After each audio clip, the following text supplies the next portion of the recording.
அடுத்த நிகழ்வாக வாழ்த்துரை வழங்கி நம் எல்லோருக்கும் வழி செய்ய வேண்டுமாய் சென்னை ஒழியகம் அருட்குருநாதர் ஐயா அவர்களின் திருவடிகளை பணிந்து விண்ணப்பித்து மகிழ்கின்றோம்.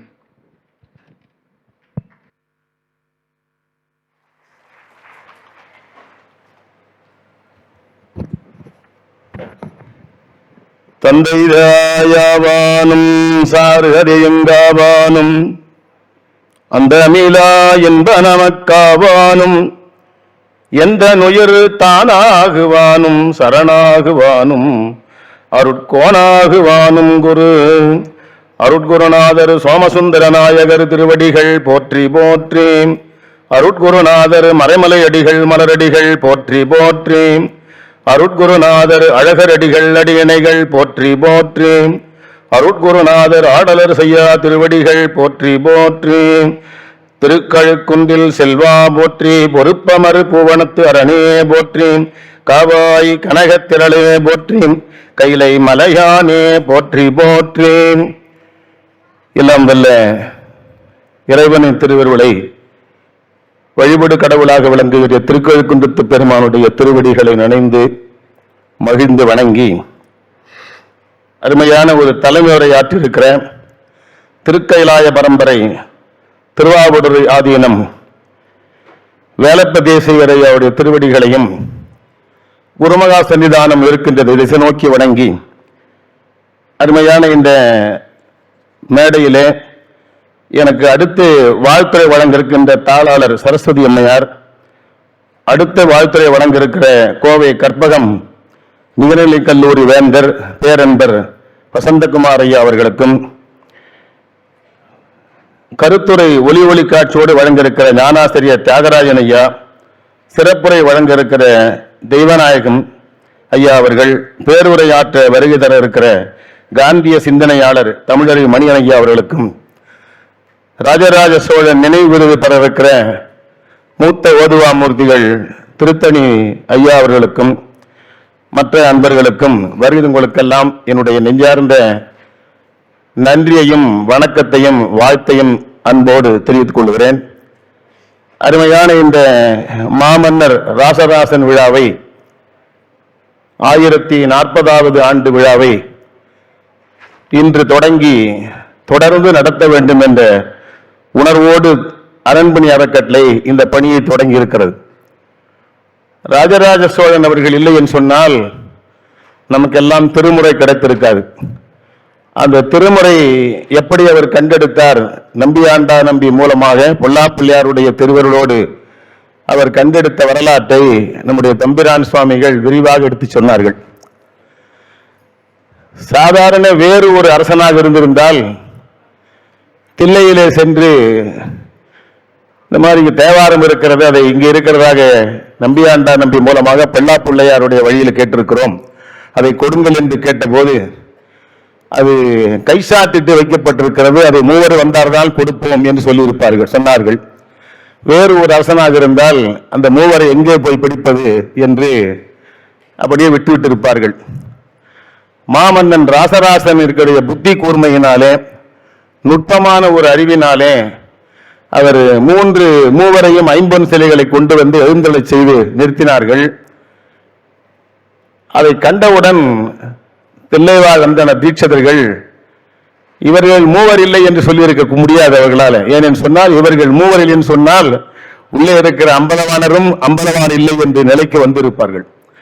அதனால் அவருடைய புத்தி கூர்மையை உணர்ந்து அவர்கள் வேறு வழி இல்லாமல் அதை எடுத்து திறந்து காட்டி நமக்கு என்ன இந்த காலத்தில் கிடைக்க வேண்டுமோ அதை பெருமான் கரையானுக்கு ஆளாகாமல் வைத்து அதை நமக்கெல்லாம் கிடைக்க செய்த பெருமை ராஜராஜ சோழன் மட்டுக்குத்தான் உண்டு. திருமுறை நமக்கெல்லாம் இன்னைக்கு கிடைத்திருக்குன்னு சொன்னால் அது ராஜராஜனுடைய பெருங்கருணை. இறைவனுடைய கருணை எவ்வளவு பெரிதாக அமைந்திருக்கிறதோ அதற்கு இணையாக ராஜராஜனுடைய கருணை இருந்த காரணத்தினால்தான் அது நமக்கு கிடைத்திருக்கிறது. இல்லை என்று சொன்னால் இன்றைக்கு நாம் திருமுறைகளை பற்றி அதிகமாக தெரிந்திருக்க முடியாது, திருமுறைகளை சொல்லி வேள்வி வழிபாடுகள் செய்திருக்க முடியாது. ஓதுவாமூர்த்திகள் தொடர்ந்து அதை பயிற்றுவிக்கிற நிலையும் கோவிலிலே பண்ணோடு பாடுகின்ற நிலையும் அமைந்திருக்காது. இதற்கெல்லாம் மூல காரணமாக அமைந்தவர் நம்முடைய ராஜராஜ சோழன் அவர்கள்.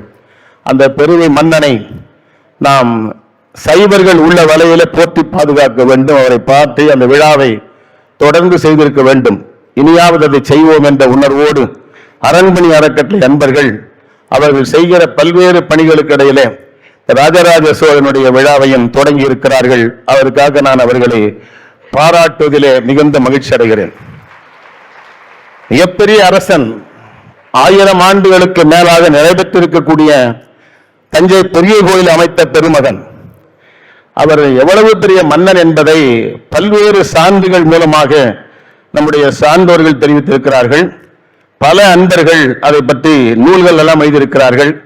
இன்றைய தினம் நம்முடைய கோவை வசந்தகுமார் ஐயா அவர்கள் பெருவாழ்வு பேணும் பெருவாழ்வு என்ற தலைப்பில் 3வது பகுதியாக மாமன்னன் ராசநாசன் அவருடைய குறிப்புகளை எல்லாம் மிகச் சிறப்பான முறையிலே ஒரு நூலாக இங்கே கொண்டு வந்திருக்கிறார்கள். அப்படி ஒரு பெரிய பணியை அவர்கள் செய்திருக்கிறார்கள். அதை பார்த்தால் அவர் எவ்வளவு பணிகளை செய்திருக்கிறார் என்பதை நம்மாலே காண முடிகிறது. அவர் தென்னிந்தியாவில் தமிழகம், கேரளம், ஆந்திரம், கர்நாடகம் போன்ற பல பகுதிகள் ராசராசனுடைய ஆளுமைக்கு உட்பட்ட பகுதிகளாக இருந்திருக்கின்றன. இலங்கை வடக்கு இலங்கை பகுதியை கைப்பற்றியிருக்கிறார். கடல்சார் பகுதிகளாக இருக்கிற லட்சத்தீவுகள் மற்றும் மாலத்தீவுகளை கைப்பற்றினார். தென்கிழக்கில் ஆசியாவுக்கு போன்ற கடல் தாண்டி வாணிபத்திலும் கட்டிடக்கலையிலும் சிறந்து விளங்கியிருக்கிறார். ராஜராஜ சோழன் காலத்தில் பயன்படுத்தப்பட்ட குடவோலை முறை நம்முடைய குடியரசு அமைவதற்கு, ஜனநாயகம் அமைவதற்கு முன்னோடியாக அமைந்தது என்பதை நாம் உணர்ந்து கொள்ள முடியும். உலகம் போற்ற ஆட்சி செய்த ராஜராஜனுடைய அமைப்பு முறை, ஆட்சி அமைப்பு முறை நம் நாட்டில் இப்பொழுது மாவட்டங்கள் இருப்பது போல பல்வேறு மண்டலங்களாக பிரித்து ஆட்சி செய்திருக்கிறான்.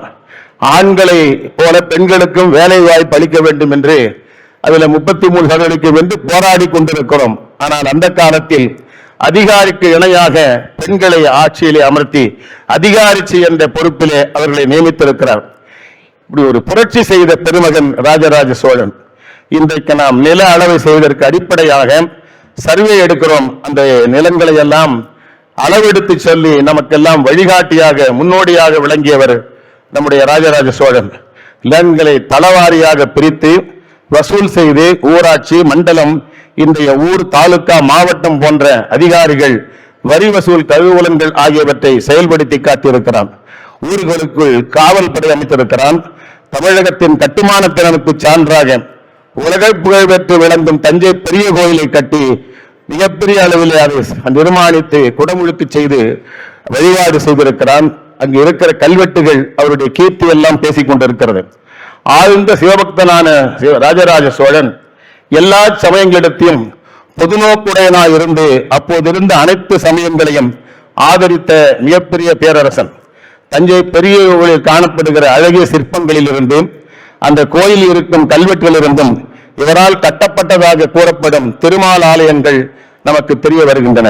தஞ்சை பெரிய கோவில் பணிகளில் பல நாடுகளைச் சேர்ந்தவர்கள் நிர்வாகம் செய்திருக்கிறார்கள். ஓதுவார்கள், கானம்பாடிகள், ஆரியம் பாடுபவர், தமிழிசை பாடுபவர், உடுக்கை, கொட்டி, மத்தளம் வாசிப்பவர், 400 தேவரடியார்கள், 75 இசை வல்ல ஆடவர்கள், கந்தர்வர்கள், 75 கந்தர்விகள், விளக்கிடுவோர், வண்ணார், நாவிதர், சோதிடர் என ஆயிரக்கணக்கான மக்கள் கோவிலில் பணி செய்ய அமர்த்தி சிறப்பு செய்திருக்கிறார். தில்லை சிற்றம்பலம் திருக்கோவிலுக்கு நிபந்தங்கள் பல இயற்றி வழிபாடு செய்து வந்திருக்கிறார். ஈழநாட்டை சோழர் கைப்பற்றியதை கொண்டாடுகின்ற வகையில புலனறுவை என்ற இடத்தில் ராஜராஜ சோழன் சிவனுக்கு ஒரு மிகப்பெரிய அருமையான கற்றல் அமைத்திருக்கிறான். அது இன்றைக்கும் அந்த நாட்டில் புராதன சின்னமாக போற்றப்பட்டு வருகிறது. எல்லாவற்றுக்கும் மணிநகரமாக நம் சைவ சமயத்தின் கருவூலமாக தமிழ் வேதமாக விளங்குகிற தேவாரம் என்னும் முதல் 7 திருமுறைகளை தில்லைவாழந்தனிடமிருந்து மீட்டுக் கொடுத்து உலகுக்கு அளித்த ஒப்பற்ற ஒரு சிவனடியாராக ராஜராஜ சோழன் விளங்குகிறார். இவ்வளவு பேரும் புகழும் கொண்ட மாமன்னன் ராஜராஜ சோழனின் எல்லா செயல்களுக்கும் சான்றாக கல்வெட்டுகளும் செப்பேடுகளும் இன்றைக்கு இருக்கின்றன. ராசனானை நிறைவு கூறும் வகையில பல்வேறு நூல்கள் வந்திருக்கின்றன. அதுல தஞ்சை பெரிய கோயில் கல்வெட்டுகளில் ஆராய்ச்சி செய்து அதன் வரலாற்றையும் நுட்பமான தகவல்களையும் வெளிக்கொணர்ந்த குடவாயில் பாலசுப்பிரமணியா அவர்கள் எழுதிய ராஜராஜ சோழனும் ராஜேஸ்வரரும் என்ற நூலில் இருக்கிறது. கலைமாமணி ஆர் ராமநாதன் ஐயா அவர்களால் எழுதப்பட்ட ராஜராஜ சோழன் பின்னாலே நடிகர் சிவாஜி கணேசன் நடித்த ராஜா சோழன் திரைப்படமாக கூட அது வந்தது. கல்கி கிருஷ்ணமூர்த்தி எழுதப்பட்ட பொன்னியின் செல்வன், பாலகோணன் எழுதப்பட்ட உடையார் என்கிற நூல், சுஜாதா என்பவர் எழுதப்பட்ட காந்தலூர் வசந்தகுமாரன் கதை, கோகுல சாஸ்திரி என்பவர் எழுதப்பட்ட சேரர் கோட்டை என்னும் புதினம், சானா கண்ணனையா அவர் எழுதிய ராஜராஜ சோழன் நூல், கோகுல் சேஷாத்திரி எழுதப்பட்ட ராஜகேசரி, இது ஒரு வரலாற்று நூல். 1935 K.A. நீலகண்ட சாஸ்திரி அவர்கள் தி சோழாஸ் என்ற பெயரிலே அருமையான ஒரு ஆங்கில நூலை வெளியிட்டு சென்னை பல்கலைக்கழகம் வெளியிட்டிருக்கிறது. அதனுடைய தமிழாக்கம் கூட அண்மையில மறுபதிப்புக்கு வந்திருக்கிறது. இப்படி பல்வேறு சிறப்புகளோடு பல சாதனைகள் படைத்த ராஜராஜன் 1014ஆம் ஆண்டுக்கு பின் ராஜராஜன் இறந்ததற்கான சான்றுகளோ அவர் உடல் என்ன ஆனது என்பதற்கான சான்றுகளோ இன்று வரை தெளிவாக எங்கேயும் கிடைக்கவில்லை என்று கூறுகிறார்கள் கல்வெட்டு ஆராய்ச்சியாளர்கள். சோழ மன்னர்கள் என்ன செய்தாலும் கல்வெட்டுகளிலே அவற்றை எல்லாம் பொறித்து வைத்திருப்பார்கள், அதோடைய வழக்கம். ஆனால் இவ்வளவு பெரிய சிறப்புகள் கொண்ட ஒரு மிகப்பெரிய சாம்ராஜ்யத்தை அமைத்து இருக்கிற அவருக்கு கூட நினைவு சின்னமோ கல்வெட்டோ அந்த காலத்தில் வைக்கப்படாத மர்மம் என்ன என்பதை நாம் ஆராய்ந்து பார்க்க வேண்டிய நிலையிலே இன்றைக்கு வாழ்ந்து கொண்டிருக்கிறோம்.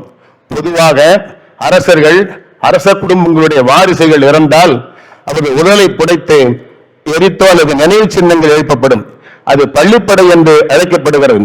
இதை கோயிலாகவும் வணங்கி இருக்கிறார்கள். உலகம் போற்ற வாழ்ந்த மாமன்னன் திருமுறை கண்டெடுத்த சிவபாத சேகரன் ராஜராஜ சோழன் மன்னனை நினைவு கூறத்தக்க வகையில் நினைவு சின்னங்கள் அமைக்கப்பட்டு காலப்போக்கில் படையெடுத்து வந்தவர்கள் அழித்தோ அல்லது சிதைத்தோ இருக்கலாம். முதலாம் குலோத்துங்க சோழனின் ஆட்சி காலத்தில் சிவபாத சோழ மங்கலம் என்னும் ஊரில் உள்ள கோயில் ஒன்றில் ராஜராஜ சோழன் நினைவு சின்னம் இருந்ததாக கூறப்படுகிறது.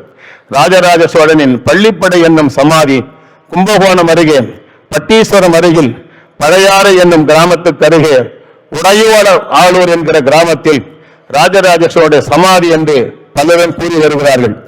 ஆண்டுதோறும் ஐப்பசி சதய நாளில் பெருவாரியான மக்கள் அங்கே வந்து வழிபாடு செய்கிறார்கள். இன்றைக்கும் அந்த வழிபாடு நடைபெற்றுக் கொண்டிருக்கிறது. கல்வெட்டு ஆராய்ச்சியாளர் சேதுராமன் ஐயா அவர்கள் மைசூரில் வைக்கப்பட்டிருக்கிற கல்வெட்டுகளை எல்லாம் பார்த்து ஆய்வு செய்த போது இங்குள்ள பெருமாள் கோயிலில் முதலாம் குலோத்துங்க சோழன் கல்வெட்டு ஒன்று இருப்பதையும் அதில் ராஜராஜ சோழனுடைய நினைவு மண்டபம் சிதிலமடைந்திருந்ததையும் அதை சரி செய்ததாகவும் பொறிக்கப்பட்டிருப்பதை பார்த்திருக்கிறார். உடனே அந்த பெருமாள் கோயிலை சென்று ஆய்வு செய்திருக்கிறார். அந்த ஆய்வில் ராஜராஜ சோழன் நினைவு மண்டப தூண் அந்த செய்தியை வெளியிலே தெரிந்தது. அதற்கு பிறகு குடவாசல் பாலசுப்பிரமணிய அவர்களும் அந்த தூணை தேடும் போது கிடைக்காமல் தன்னிடம் வந்து கேட்டதாக அவர் குறிப்பெய்திருக்கிறார். பால் குளத்து அம்மன் கோயிலை புதுப்பிக்கும் போது ஒரு தூண் தேவைப்பட்டதால் பெருமாள் கோயில் இருந்த அந்த தூணை அங்கு எடுத்து போய் வைத்து விட்டார்கள் என்பதும் தெரிய வந்திருக்கிறது. அந்த தூணில் அது ராஜராஜ சோழ நினைவு மண்டப தூண் என்பதற்கான எழுத்துக்கள் பொறிக்கப்பட்டிருந்தது என்பதும் தெரிய வந்திருக்கிறது. அதனை தொல்பொருள் துறையினரும் படி எடுத்து ஆவணப்படுத்தி வைத்திருக்கிறார்கள். அதற்கு பிறகுதான் எல்லோரும் ராஜராஜ மன்னனின் நினைவிடம் இங்கிலாந்துக்கு வந்து ஒருவாறு ஒப்புக்கொண்டார்கள். தமிழக அரசினுடைய அறநிலையத்துறையின் சார்பில் கோயில் சீரமைப்பு ஆலோசனை குழுவின் உயர்மட்ட உறுப்பினராக பேரூர் சாந்தலிங்க சுவாமி அடிகள் இருந்தார்கள். அப்போது அவர்கள் ராஜராஜ சோழன் சமாதி இருக்கும் இடத்தில் ஒரு மணிமண்டபம் கட்டுவதற்கும் சோழ பெருமன்னனின் பெருமைகளை பறைசாற்றுகிற வகையில் அங்கு அமைந்திருக்கும் வரலாற்று நினைவிடங்களை ஒருங்கிணைத்து ஒரு சுற்றுலா தலமாக அமைக்க வேண்டும் என்று அவர்கள் கோரிக்கை வைத்திருந்தார்கள். ராஜராஜ சோழன் சமாதி இன்றைய நிலை மிகவும் மோசமாக இருக்கிறது. ஆனால் பிற மாநிலங்களில் அந்த மாநிலத்தின் புகழ்பெற்றவர்களுக்கு அவர்களின் புகழை பரப்ப பெருஞ்சிலைகள் வான்முட்டும் அளவுக்கு அமைத்து அதை போற்றுகிறார்கள், பாராட்டுகிறார்கள். இதே போல மாமன்னர் ராஜராஜ சோழனுடைய சிலையை இந்திய பெருங்கடல் அல்லது வங்காள விரிகுடாவில் நிறுவுகின்ற நாளை நாம் அன்போடு எதிர்பார்ப்போம். அதற்கு அரண்மனை அறக்கட்டளை பணிகளை எல்லாம் தொடர வேண்டும் என்று இந்த நல்ல நேரத்தில் அன்போடு நான் கேட்டுக்கொள்கிறேன். அவர் சமாதி இருந்த இடத்தில் இருக்கிற இடத்தில் மணிமண்டபம் கட்டி அதனை அனைவரும் வந்து பார்த்து வணங்கி ஒரு சுற்றுலா தலமாக அறிவிக்கப்பட வேண்டும் என்று இந்த அரண்மனை அறக்கட்டளையின் இந்த விழா மூலமாக தமிழக அரசுக்கும் மைய அரசுக்கும் நாம் ஒரு வேண்டுகோள் விடுப்பது கட்டாயம் என்று நான் கருதுகிறேன். நமது நாட்டின் பெருமைக்கு சான்றாக விளங்கும் ஒரு சில இடங்களில் தஞ்சாவூர் பெரிய கோயிலும் ஒன்றாகும். இங்கு நாள்தோறும் ஆயிரக்கணக்கான உள்நாட்டு அன்பர்களும் வெளிநாட்டு அன்பர்களும் இந்த பெரிய கோயிலை சுற்றி பார்த்து தங்கள் மனதை பறிகொடுத்து வியந்து மகிழ்ந்து போற்றுகிறார்கள். கோவிலை கட்டிய ராஜராஜ சோழன் பற்றி அறிந்து கொள்ள எல்லாம் முற்படுகிறார்கள். அதற்கான தரவுகள் அதிகமாக தொகுக்கப்பட வேண்டும். கடல் கடந்து சென்று வெற்றி வாகை சூடிய மாமன்னன் ராஜராஜ சோழனுடைய வீரத்தையும் தீரத்தையும் அறிந்து வீட்டின் உச்சிக்கே செல்லுகிறார்கள். ஆனால் இன்றைக்கு மாமன்னன் ராஜராஜ சோழன் என்றால் நம்மிடம் தஞ்சை பெரிய கோவில் தவிர வேறு அடையாளங்களோ ஆவணங்களோ ஆதாரபூர்வமாக இல்லை என்பது ஒரு இறங்கத்தக்க நிலையாக இருக்கிறது. எத்தனையோ சாதனைகளை செய்திருக்கிறோம் என்று மார்தட்டிக் கொள்ளுகிற நாம் அதற்கான பணிகளை எல்லாம் ஒருபோதும் எடுக்காதவே மிகப்பெரிய குற்றமாக நாம் தெரிந்து கொண்டு இனியாவது அதை நீக்குவதற்கு நாம் பாடுபட வேண்டும். சரித்திர ஆய்வாளர்களும் இதில் ஒருமித்த முடிவெடுக்காமல் இதுவரையிலே இருந்து கொண்டிருக்கிறார்கள். அப்படியே ஏதாவது ஓரிரண்டு விடயத்தில் ஒத்து வந்தாலும் தொல்லியல் துறை முரண்டு பிடித்து தொல்லை தந்து கொண்டே இருக்கிறது. இந்த விவாதத்தில் இலக்காக இருப்பது உடையாளூர் இருக்கிற ராஜராஜ சமாதி கோயில். அந்த இடத்தில் உள்ள சிவலிங்கம் கூட மேற்கூரை இல்லாமல் அது இருந்ததை பல ஆண்டுகளுக்கு முன்னாலே ஒரு அன்பர் கண்டு வருத்தத்தோடு அந்த இடத்திலே கூரை அமைத்து கொடுத்தார். அதற்கு பின்னாலும் அந்த சாய்ந்து கிடந்த சிலையை யாரும் தூக்கி நிறுத்த கூட முன்வராது தான் இருந்திருக்கிறார்கள். ஆனால் திருநாவலூரில் சிதந்து கிடத்த சுந்தரர் திருக்கோயிலை செப்பனிடுவதற்காக முன்வந்த திருநாவலூர் சுந்தரமூர்த்தி சுவாமி அறக்கட்டளை சார்ந்த அன்பர்கள் எளியனை 2012ஆம் ஆண்டு இல்லம் தேடி வந்து அதை எப்படியாவது சீர் செய்து அங்கே ஒரு கற்றளி அமைக்க வேண்டும் என்று அன்போடு கேட்டுக்கொண்டார்கள். அப்பொழுது நான் நம்ம பவானி தியாகராஜனை கொண்டு அதை எப்படியாவது முயற்சி செய்யலாம் என்று பலமுறை சொல்லி அவர் ஒரு முறை சென்று பார்த்தார். பார்த்த மாத்திரத்தில் சுந்தரர் பெருமான் அவனை ஈர்த்து ஆட்கொண்டு அந்த இரவு என்னிடத்தில் தொலைபேசியில் தொடர்பு கொண்டு அந்த பணியை நாம் எடுத்து செய்வோம் என்று அன்போடு தெரிவித்தார்கள். அன்று முதல் அந்த குடமுழுக்கு நடைபெறுகின்ற வரையில அவர் செய்த அளப்பரிய காரியங்களை உலகம் காப்போர் இன்றைக்கும் போற்ற வேண்டும். அப்படிப்பட்ட ஒரு பெரும் பணியை நம்முடைய தியாகராஜன் அவர்கள் செய்திருக்கிறார்கள். அவர்கள் நான் சொன்ன ஒரு சொல்லுக்காக எவ்வளவோ உழைத்து உழைத்து உழைத்து ஊரெல்லாம் ஓடி ஓடி சென்று பல்வேறு இடங்களிலே சுந்தரமூர்த்தி தேவாரம் 7ஆம் திருமுறை 101 பதியங்களையும் முற்றுவதல் செய்து பெரிய கற்றளி அமைத்திருக்கிறார்கள்.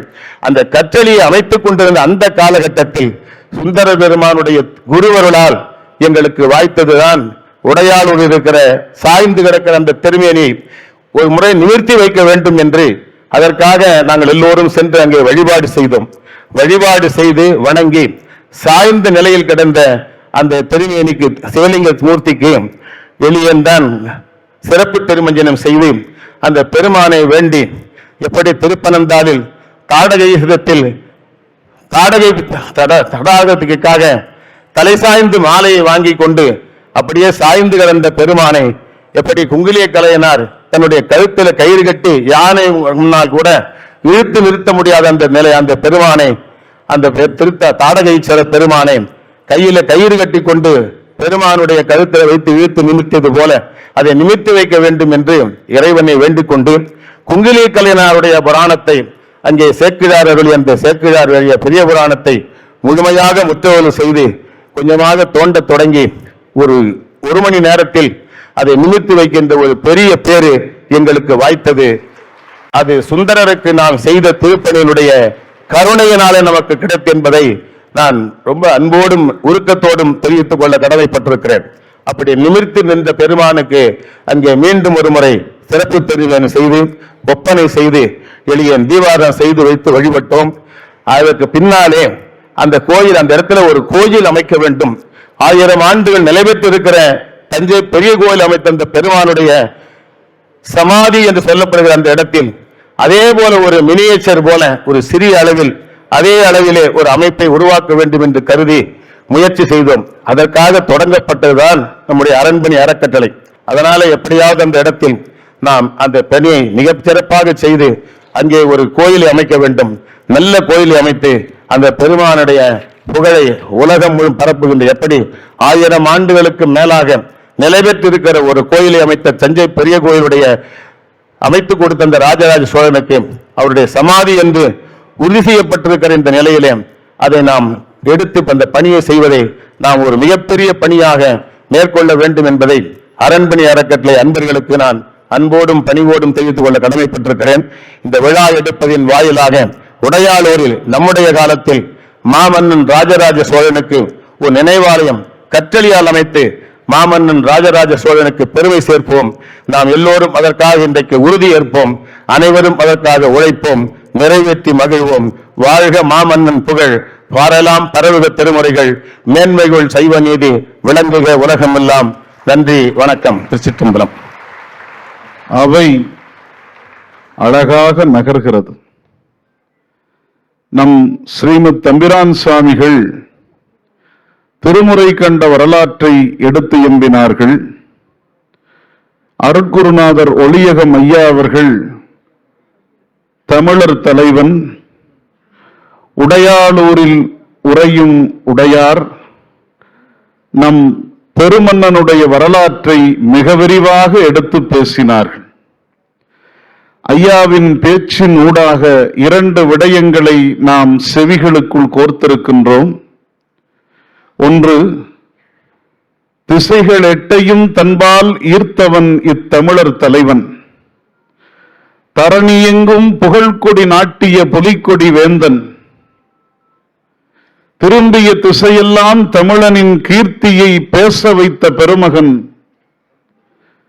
ஈழத்து பெருநாட்டில் பொலனறுவையில் தான் கட்டிய பேராலயத்தின் சிறப்பை ஐயா அவர்கள் பேசி அமர்ந்தார்கள். அன்பு பெருமக்களே, அந்த பேராலயத்தின் இன்றைய நிலை நம் விழிகளில் கண்ணீரை வரவழைக்கக்கூடிய சூழலில் இருப்பதை நாம் பார்க்கிறோம். என்ன செய்வது?